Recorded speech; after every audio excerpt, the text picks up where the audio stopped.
You ever feel like your mind is a browser with way too many tabs open? Well, what if the ultimate guide to closing those tabs and finding some peace wasn't on a wellness app, but on an ancient battlefield?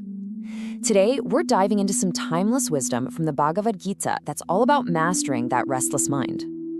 Does this sound familiar? I mean, who hasn't felt this way? You might think this is from some modern self-help book, but nope. This was a question asked thousands of years ago by a warrior named Arjuna. It's a question that's just as real today as it was back then. And what's so incredible is that this ancient text actually gives us a really profound answer, an answer that totally holds up today. So let's unpack that wisdom, which comes from a section all about the yoga of meditation. All right, so where do we even begin with a problem this big? Well, what's fascinating is how Arjuna's mentor, Krishna, kicks things off. He doesn't just jump into a how-to guide. First, he lays out what's at stake. He tells us our mind can be one of two things. And this is where it gets really real for us, right? You've got two paths. On one side, your mind is this crazy storm, just dragging you all over the place with worry and distraction.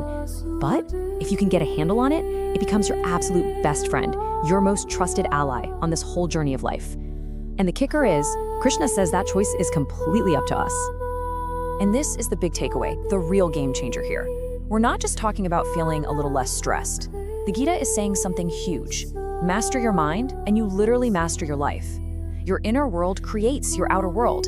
It's that direct. Okay, so mastering your life sounds amazing, but what does that actually look like? What does it feel like? What are we even aiming for here? Well, the text gives us this absolutely beautiful image to hold on to. Now, a really important point here, this is not about checking out and becoming a hermit. No way. The true yogi is right in the thick of it, doing their job, dealing with life's ups and downs. The difference is their mind is steady. They aren't on an emotional roller coaster with every win or loss. They're living in the world for sure, but they're not owned by it. Huge difference. And you know, this isn't some vague, abstract idea. It has real, tangible qualities. Just think about it for a second. Imagine being calm, whether you're happy or sad. Imagine someone praising you or insulting you, and it just doesn't knock you off balance. That's the practical result. That's what this inner work gets you. And here it is, the big payoff. The image the Gita wants us to remember. Your mind becomes like a lamp in a place with no wind. The flame is just steady. It doesn't flicker, it just shines. That's the goal right there. An inner peace so deep that nothing on the outside can really touch it. Okay, that sounds incredible. Sign me up. But how? How do we actually do this? Well, now we get to the practical part. And honestly, the guide the text gives is so clear and simple, it might just surprise you. It really comes down to 4 basic steps. First, find a clean, quiet spot. Easy enough. Second, sit up straight. Got it. Third, focus your mind on one thing. The text says the divine, but for you, that could be your breath, a word, a feeling, whatever works. And fourth, and this is key, just let your thoughts settle. Don't fight them, just watch them float by and settle down. Kind of like dust in a sunbeam. And the why behind this is so important. You're not trying to escape your life or zone out from your problems. The Gita says this is actually a reunion. It's you reconnecting with your true self, that calm, steady part of you that's always there, just buried under all that mental noise. So you know that feeling when you start something new, that little voice that says, what if I'm terrible at this? What if I fail? Well, guess what? Arjuna, the great warrior, he felt the exact same thing. He was worried too. He basically asks Krishna, look, what if I start down this path, I try really hard, but I don't make it, I don't master it in this lifetime. Is all that work for nothing? Does it all just disappear? It's that classic fear, right? If I'm not perfect, it's a complete waste of time.